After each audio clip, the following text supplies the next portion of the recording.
রংপুরে বিগত সরকারের করা মামলার কারণে এখনো স্বাভাবিক জীবনযাত্রায় ফিরতে পারেনি বিএনপি জামাতের বহু নেতাকর্মী।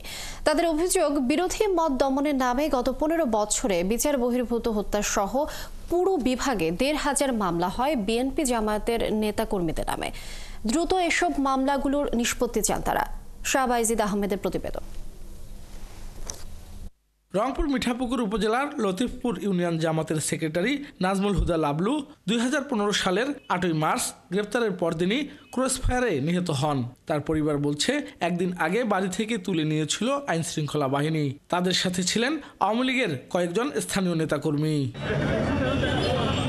শেখ হাসিনার নেতৃত্বাধীন আওয়ামী লীগ সরকারের 15 বছরে এমন বন্দুকযুদ্ধ বা ক্রসফায়ারের নামে রংপুর বিভাগে 47 জন বিচার বহির্ভূত হত্যাকাণ্ডের শিকার হন।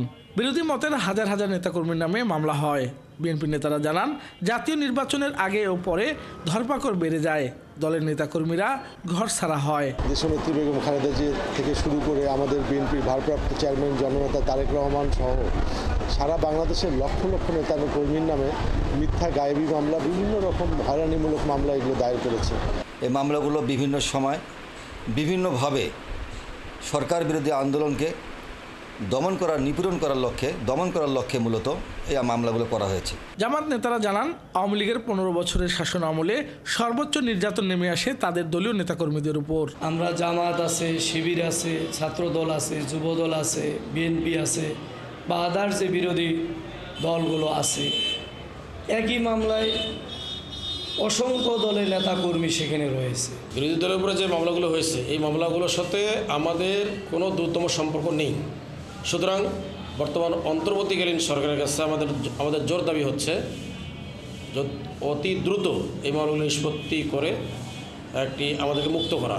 অযাচিত মামলাগুলো প্রত্যাহারে জেলায় জেলায় পুলিশ সুপার ও জেলা প্রশাসকদের নিয়ে কমিটি গঠন হয়েছে।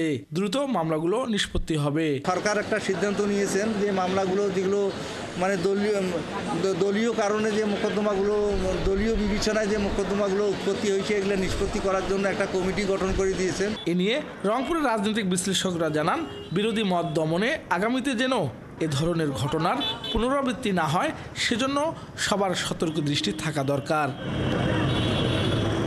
শাহবাইজিদ আহমেদ, 71, রংপুর।